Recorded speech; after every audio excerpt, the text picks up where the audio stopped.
Hi, you're watching a special edition of Open Bar here at Tequila Aficionado Media, all of our platforms.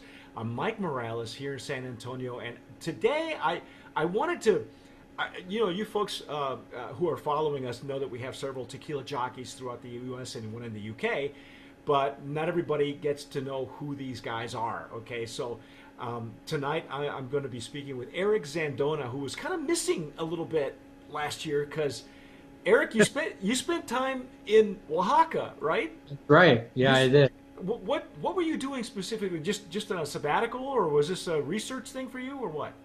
Yeah, so I'm sort of calling it a year-long residency in Oaxaca, studying Mexican spirits.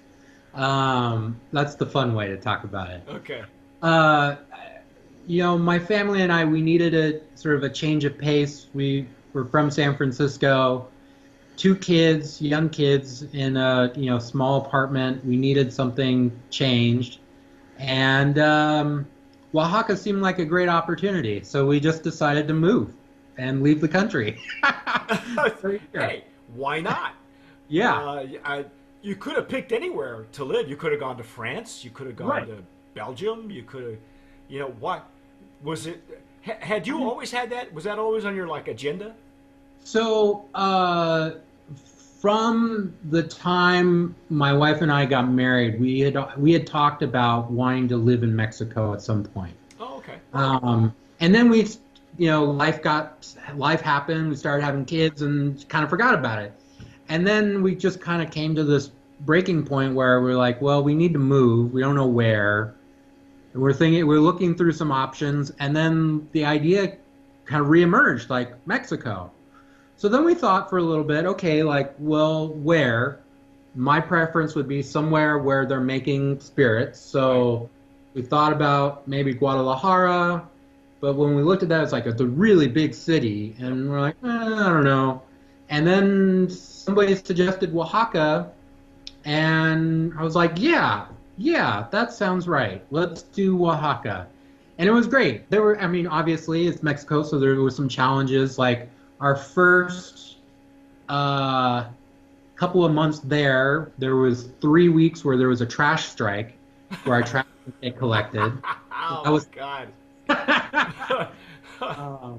but it was a really, really great experience overall. So half the time we were out in a little pueblo outside Oaxaca City, and then the other half we were in Oaxaca City itself. Two very different experiences, but both really, really good. And then I was able to go out and see a bunch of different palenques, and I got to taste and host a event for Mexican gin, the world's largest tasting of Mexican gin.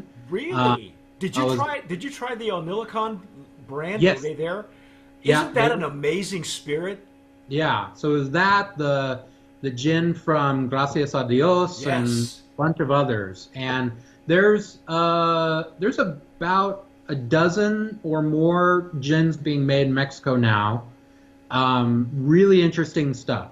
So fits right into what's going on in the gin world in terms of this explosion we're seeing, and so that was fun. And then I got to travel out to the northern section of Oaxaca and visit the Palenque where they make Paranubes rum. Oh, that's right. That's another. That's Yeah. another fantastic. I heard good things about it. I've not been able to taste it, but Yeah. my folks were from Central America, so I grew up with bottles of Flor de Caña in the Yeah. house. This was before, of course, it became hugely commercial. So Right. the only way you could get it was when a relative would show up. Once every 5-10 years, they would come visit, and in those days, of course, you could carry bottles of alcohol, and we would only get all there was the unaged Blanco at the time. And I remember how, I still have fond memories of Flor de Caña, even now that you get a 25-year-old and a 10-year-old and a 15-year-old. So one day I'll have Paranubes. I think what did you find from that? Is it similar to what you find rums in the tropics or the Caribbean, or is it completely No. different? So it's very different. It's more similar to say, a Martinique style rum because they're using fresh sugarcane juice. Um, Oh, okay. Whereas like Flor de Caña and some of those others, they're either using molasses or some sort of like a sugar syrup Right. that it's like the a slight reduction of the juice. Hmm. I know some of them use that, and so it's different. It's got a very different flavor profile because the fresh juice is being fermented, and it's an amazing place. It's in this valley in the easiest way is to describe it as the middle of nowhere, Oaxaca, but it was a magical sort of trip because like this guy was completely unknown a couple of years ago. Yeah. He and his family have been making this amazing product for like 70 years in this one valley in Oaxaca. And now his stuff is on a world stage and it's fantastic. So I'm really like happy for them. They just installed their second still. So they're running, yeah, so they're running two stills now, so they've doubled their production. And it's just really great stuff. So Is this the type of rum that they consider rum agricole? yeah. So it Okay. would be like that. They don't call it rum agricole, but that's essentially Okay. yeah how you would describe it. It is the really fantastic thing about it is when you taste the rum. When I was there, I also got to chew on some sugar cane because there's Right. sugar all around the distillery, and the spirit tastes almost identical to like raw sugar cane. It's Wow. really fantastic. It's just it retains all that sort of complex character of the flavor that you get out of the sugar cane. I just think it's fantastic. So, Let um, me back up a little bit, and you folks who are watching have probably noticed that Eric gets really precise and gets into the yeah. flavor profiles, probably more so than myself and Alex, or more in depth. And there's a reason for that because Eric, you're a member or one of the founding members of the American Distilling Institute, So right? yeah, so I work for a company called the American Distilling Institute, which was founded by a man named Bill Owens. He's a well-known photographer, and he was one of the first licensed California brew pubs back in the 1980s. Wow. He founded Buffalo Bill's Brewery and Bison Brewery in the Bay Area in California. And then in the early 2000s, he traveled the US and saw that there were all these little distilleries starting to pop up, and they didn't really have any way to communicate with each other or share resources. And so he created ADI as a way to sort of bring these distillers together and share information and promote the sort of category that was growing of craft spirits.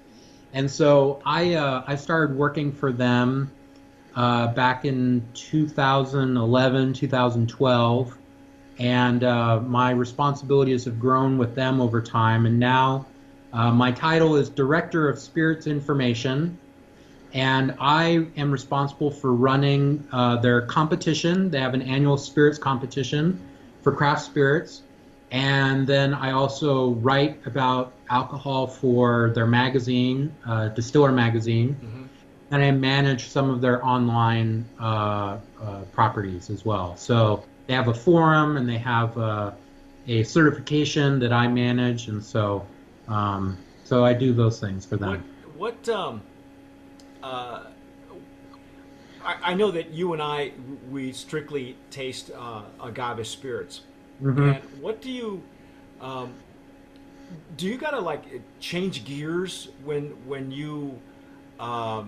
because in the United States, of course, you can sample all kinds of spirits, but not necessarily agave spirits because there's not a whole lot of either demand or it's very difficult to get, you know, because you can only make tequila in Mexico, so it's very hard to get, you know, plants or sap or try to get the same type of process in the U.S. So your experience is primarily whatever is available to make here in the U.S. I would say it's whiskeys and bourbons and rums and probably wines too. I would imagine, right? Do you do do you taste any wines? Yeah, I do. Wine and beer are more of a recreation than sort of, what I do for work. Those are things that are fun that I enjoy. I also like spirits a lot, but it's also become what I do for work. Okay. So, So um, what are the challenges? Do you find to yourself when you do agave spirits that you've got to switch gears, or think in another direction because of the flavor profiles being so distinct? I don't say that necessarily that I have to switch gears, but for me, like, when I started drinking spirits, and this is just sort of my personality, the first thing I thought of when I found something I really liked was, how did they get it to taste like that? Like, what did they do that made that thing in the glass taste that way? Hmm. And so that's always sort of my base sort of frame of reference. So, like, what did they do? Well, so if it's a Blanco tequila, was it roasted or was it baked in a brick oven? Was it cooked in a autoclave? Was it, processed using, the fancy thing? I can't The remember the name. diffuser. Yeah, and so like, what kind of still did they use? Was it copper? Was it stainless steel? And then the same thing for like mezcal. Like, was it cooked in a pit oven? Was it crushed with a tahona? All those sorts of things um, have an impact on the final product. Right. So, like, I, as much as possible, try to understand the production process for spirits, and if I know how they're doing it, then that helps inform how, what I'm sort of expecting from something, and what to look for and all that. And And then, literally what you're tasting. yeah, and then part of it's just drinking a lot of stuff, trying a lot of different things, you know. So right around the time that my family and I moved to Oaxaca, I got commissioned to write a book about bourbon. And so in a couple of month period, I tasted 110 different bourbons Wow. and wrote And notes. bourbons are really dry. Doesn't that you have to space yourself out, right? Like Yeah.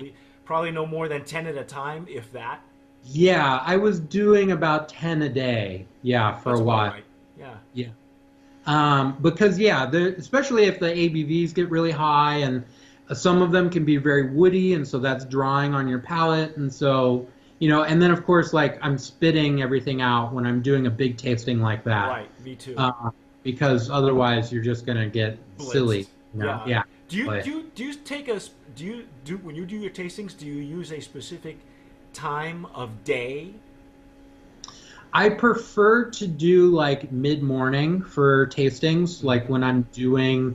um, when I'm doing tastings for work. That's my preference. So like 9, 10 o'clock in that range. Okay. Um, and that is, I mean, really, like, if you talk to master blenders in France and other parts of the world, people from Kentucky, that's usually when they're all doing their tastings, is in that sort of morning period, Hmm. because your palate is still fresh.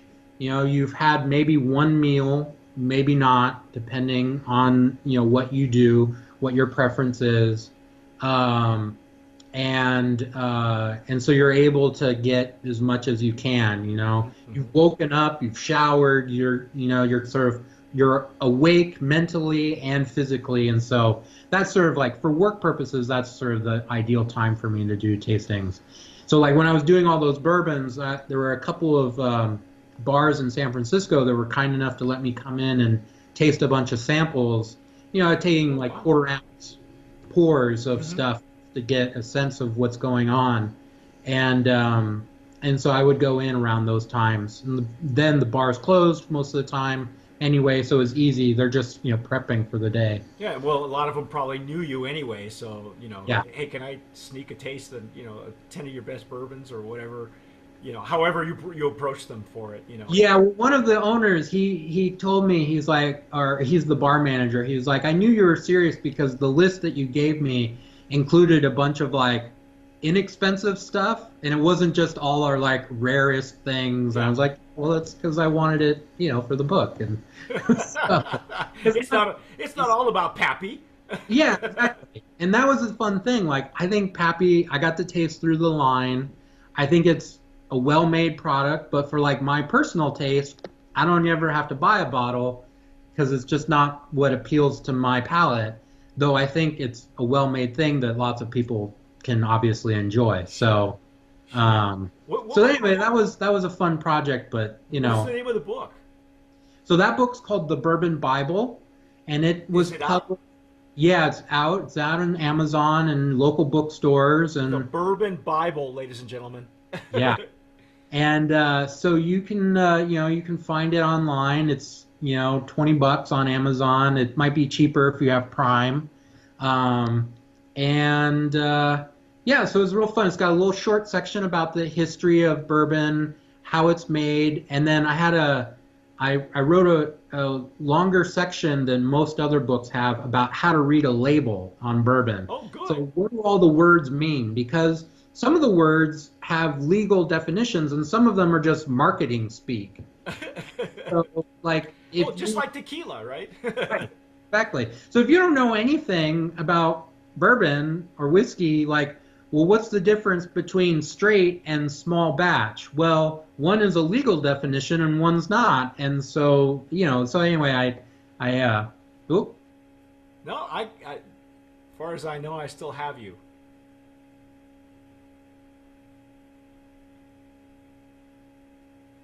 Oh, there's a poor network.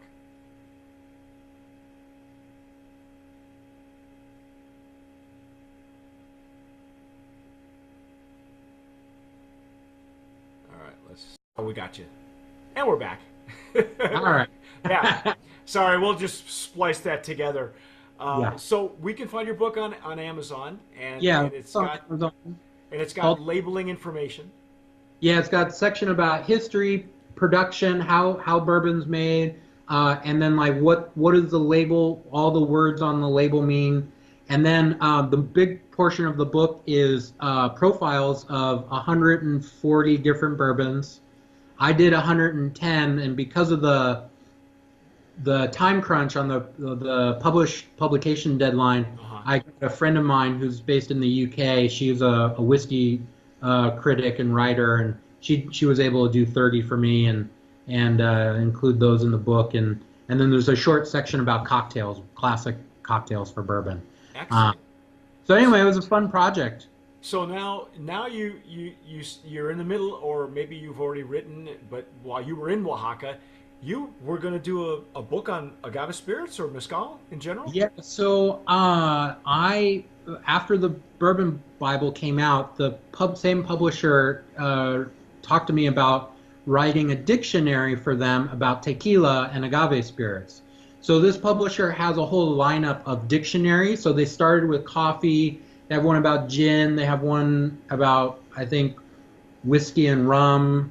And so anyway, they wanted one about tequila as well, but then they also wanted some mention of mezcal and bacanora and raicilla and some of those things as well, just kind of thrown in. So I did that, and so it's 140 different definitions, something like that, and so talking about the whole process of production, but also the plants themselves and all sorts of stuff. Drinks, found a fascinating history about the tequila sunrise. It was really fun. So, which was that one, there's two different drinks for the tequila sunrise. They were created at two separate times, but the one we know with the orange juice and the grenadine right. was popularized by the Rolling Stones. Oh, no kidding. Yeah, so the story is that Bill Graham, who was a concert promoter in San Francisco, threw a sort of beginning party for a Stones world tour. and they had it at this restaurant in Northern California, and the bartenders at this restaurant made this drink for them, and they really liked it. And so the rest of their world tour, everywhere they went, they had people make for them this tequila sunrise. And so anyway, I thought that That's was, how it got spread all over the world. yeah. And in like within basically a year, the tequila sunrise went from nothing to like one of the most popular cocktails in the 70s that people were writing songs about and all sorts of, Well, so it's basically it's again celebrity star power behind a tequila, right? Because I think yeah, Jose Cuervo come out, or 1800 yeah, came out with a special edition of the Rolling Stones, and I think they even had a whole campaign based on on them being, I guess, on the world tour with them yeah, initially, something yeah. crazy like that. Yeah, something about they tried to capitalize on that, I think, and to promote themselves as the tequila you want to use for their, the tequila sunrise or so anyway. So it was a lot of fun. So anyway, that book's in production now. I'm done writing it, but it's slated to come out in April of this Oh, year. cool. Okay, well, keep us posted so that Will we do. can direct everybody, all of our listeners and followers to your books. The Bourbon Bible. What's this one called again? It's There's just the Tequila Dictionary. tequila. So the Tequila Dictionary is kind of like it's like the line, the for dummies line. It's like because it's like computers for dummies, Espadin Right. for dummies. So it's like the dictionary line. So that makes sense. Yeah. That's cool. So it's real simple, straightforward, kind of fun. It's like a book like you want to read something, you have 5 minutes, you read an entry about that, or You keep it in the throne room. hey, exactly. So So yeah, the thing was, I remember when you were there in Oaxaca, you I thought you were out of town at the time, but Oaxaca had some terrible earthquakes. yeah. Were you affected by that at all? No, we were not. So, but there were two major earthquakes while we were down in Oaxaca. Mexico City got pummeled by Yeah, one of it did. the CRM, the Mezcal Regulatory Agency. One of their labs in Mexico City was destroyed by that Wow, earthquake, wow. and so now they're only running. Well, then I don't know if they rebuilt, but they were running off of only one lab in Oaxaca after that earthquake. But no, so when those earthquakes happened, we were in a little pueblo outside Oaxaca City um, called Huayapan, and San Andreas Huayapan, and it's on a mountain. And so I think because we were on bedrock, we felt the shaking, but it was wasn't that big of a deal. Whereas like down in the valley in Oaxaca City and some of the other lower lying areas, there was a lot more damage. And the interesting thing about Oaxaca is like, there's, modern construction, architecture, concrete, rebar, but then there's also still a lot of houses just made out of adobe. And so, a lot of those had damage because, they just kind of come apart when they start to shake. Yeah, there's no reinforcement at all. So Yeah. basically, but it was an old hat for you guys because you lived in San Francisco for so long, right? Yeah, yeah. So it was pretty. I mean, it was when it happens, my first thought is always like, how long is it gonna last, right? Right. Yeah. Is it gonna be short and just like not that big of a deal, or is it gonna go on for a long time and be really serious? But luckily they weren't that long, though they still did cause quite a bit of damage in other parts of Mexico and in other parts of Oaxaca. So, but luckily we weren't affected very much by those. Yeah, the scary part is when your neighbors, because Hispanics just run out of the house. Oh my God, or you're standing under a doorway or something, a door frame. But Yeah. yeah, I mean I remember that's my folks grew up, like I said, in Nicaragua, so they that was the escape route: go out the front door or stand Right. in the doorway, because Yeah. everything else could crack and fall apart on you. Right. What did you get a chance to talk with Doug Stone? Or I'm sorry, with Doug French. Doug French. Yeah, yeah. So I was able to visit him. So he's He's just like sort of on the outskirts of Oaxaca City. He's actually really close to the airport. So if you ever go to Oaxaca, when you leave the airport and you're driving into Mexico City, you're going to go right past where he's at, or Mexico City, Oaxaca City. Right. And so anyway, went out to see him, and he's still making mezcal, though most of his production right now is focused on his whiskeys. They're The going great guns in the U.S. with that whiskey. Yeah, and you got great reviews Yes. from, I think it was Whiskey Advocate, Yeah. like a 92, so that's great. And he's a fascinating character. He's got a real interesting project that he's doing. His whole staff is basically single women, single mothers who need jobs, and so he was in the textile business for a long time. Yes. Now Yes, he's he doing was. spirits, and so real fascinating person. And he's growing a lot of heirloom corn varieties. It sounds like, from what he described, that he's reintroduced Oaxacan green corn to Oaxaca. And He wrote a beautiful piece for us on Tequila Aficionado, and we worked with him closely a couple years back, and I asked him, I said, has anybody ever published this life story of yours? And he said, not really, and so we just did some editing, and it's a beautiful, journey where yeah. you're right. He and that's how he met Barbara Sweetman, his partner.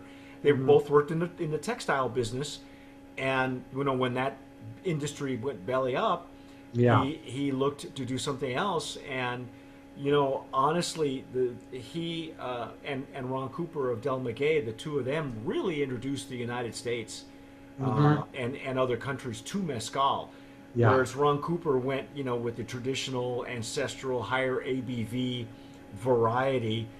They brought Doug brought his own look and take Yeah. to mezcal, where everything primarily, except for his Escorpion line, Hmm. is at a 80 proof Yeah. and aged in French oak, which at that time was unheard of.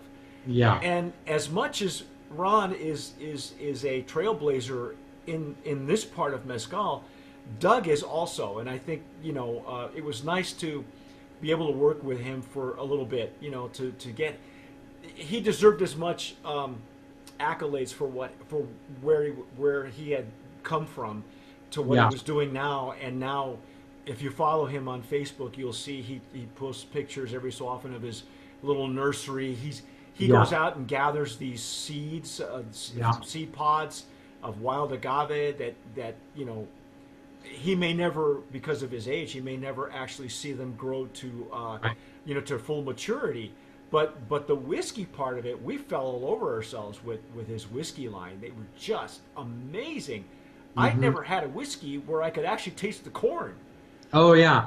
Uh-huh. I think it was the one dipped in white Yeah. wax. Corn. Yeah, that one. That was, of all the three lines that we had, to me that was my favorite, because I Mhm. could literally taste the corn, the Yeah. corn, Yeah. because a lot of people don't even know what whiskey's made of. Right. Yeah. So I think more power to him. I don't know if you had a chance to interview him for an article or what, but just Yeah, I got to sit down with him and taste through his whiskeys and some of his like aged mezcals that he's holding on to. mhm. Really interesting stuff. And when I have the time, I'm gonna gonna write it up. But it's I have my notes still. Good. Um, but yeah, so I think he's fascinating. Being an early adopter is always challenging because in some ways, sometimes you can get an advantage and sometimes you get left behind. And I think I think he's got a real fascinating story to share about mezcal and spirits from Oaxaca. I agree. And so I agree. yeah, I think he's as much a trailblazer in the industry as much as Ron Cooper is. As much yeah, as we give Ron his accolades. I think Doug deserves equally as much. Because it's like the industry. It's like it's like the booming agave spirits industry. There's room on the shelf for everybody. Right. Except for those of you that lie to us. Yeah. So what was it like to live in another culture for you? Did you learn to speak Zapotec, or did you learn any Spanish, or? No, I didn't learn Zapotec, though my kids learned Spanish very easily while they were there. Excellent. I knew some Spanish. The one funny thing was I quickly learned it's impressive how little Spanish you need to know in order to live in Mexico. Now, if you don't speak Spanish well, like I don't, you're not going to make any very long-lasting friendships with locals because you're not communicating with them. Right. It's easy to do your day-to-day life. That's pretty easy if you know some Spanish. But it was, it was funny. My wife and I, we had this this thing we would say to each other. That some days were no Oaxaca days, and some days were yes Oaxaca days. Because it's a little bit of a challenge to be there, and some days you're just like, I'm done. I'm kind of over it. And other days you're like, this is magical. Like, I want to be here. And so, it's just it kind of went back and forth, but overall it was great. The people there, that we met were really warm and welcoming, and we had really fantastic neighbors in Huayapan, and who love our kids to death, and it was great being there because we were in this little pueblo. We got to experience like pueblo life, where it was like one of their daughters had her quinceañera. The town had this huge festival for the patron saint day, and we got to participate in that, and that was really fantastic. And because whereas like down in Oaxaca City, like life's a little bit easier when you're in the city because it's easier to get around and whatever. It's more cosmopolitan, right? A little bit more cosmopolitan, but at the same time, like there's not as much of that sense. It's a city. You don't get that same sense of like everybody knows each other in the same way. You're not like there are little like pockets of activity. It's never like the whole town is celebrating this one thing. Come, like, 400 people are coming to my house to celebrate my daughter's quinceañera, So being in Oaxaca City is kind of like living in New York. You can go to Little Italy, Chinatown, you choose and pick where you want to go. Yeah, it's a little bit like being in the city, sort of choose your own adventure, you can have, you can kind of craft your own sort of experience of what you want to get out of it, Really great food, really good drinks, lots of really interesting craft beer in Oaxaca as well. So I've heard. Which I didn't know about. Really tasty stuff. There's this great little German bistro in Oaxaca City. Oh, well, the Germans brought beer to Mexico. That was the whole thing. Yeah, so there's this little bistro there that has a lot of great craft Mexican beers and also some international stuff and really good food and so because every once in a while, like Oaxacan food is good, but every once in a while you want to mix it up, and so you get some like German bratwurst instead, and there you go. Nice change of pace, from time to time. Would you go back? Would you do it again? Oh yeah, I mean we would definitely go back. I don't know if we would live there long term again, but we definitely want to go back. And there's a big event called the Guelaguetza that happens every summer, and we had just missed it when we moved there, and we just missed it when we left because we left in June to come back to the U.S. and we arrived the first time in August, so we had missed it on both ends. So we want to go back at some point for that because we hear it's epic. And just yeah, I mean, there's so much good mezcal, and it's really incredible because There's lots of really great stuff. You can find most of the brands that you have here in the U.S. You can see a lot of them down there. And sometimes they're a little bit cheaper and sometimes not. But then like there's also these little like hole in the wall places that just sell mezcal that they've bought from palenques out in the countryside, and Yeah. they're just selling it in bulk. They have glass bottles, they just pour it in and you're good to go. That's kind of like they do it in tequila. Yeah. That's what they're trying to keep people from actually buying now. So Yeah.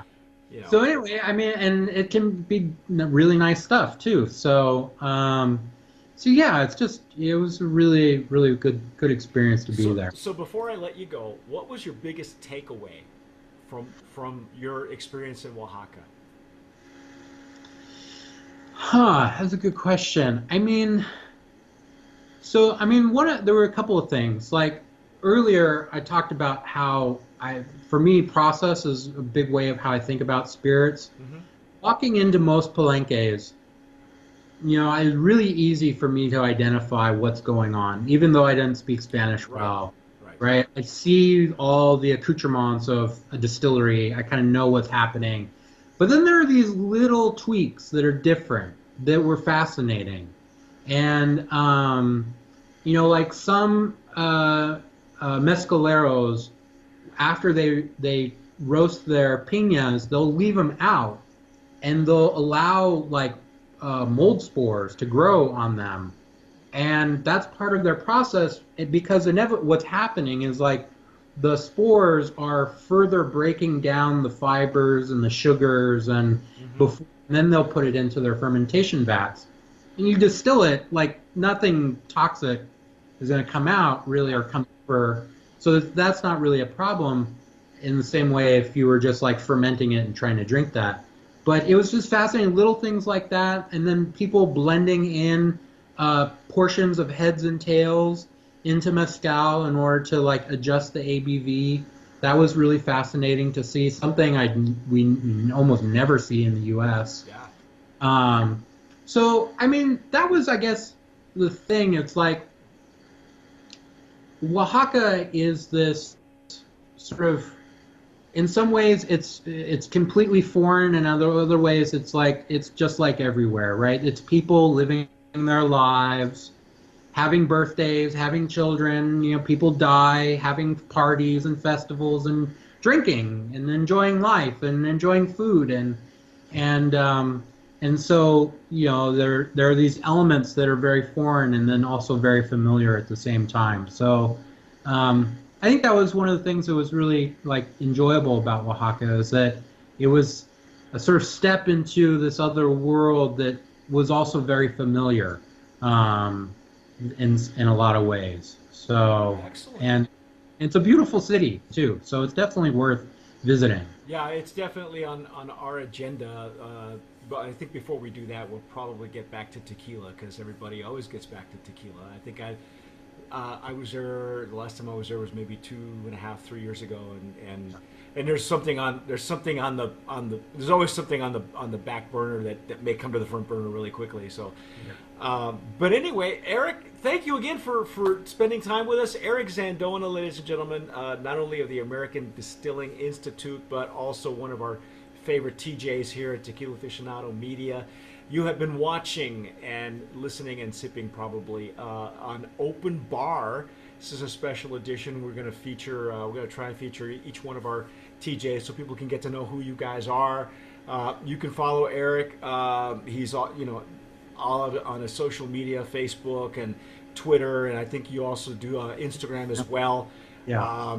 Everybody follows us also, and don't forget his books. You have the Bourbon Bible that's available Yep. now on Amazon. Go check it out.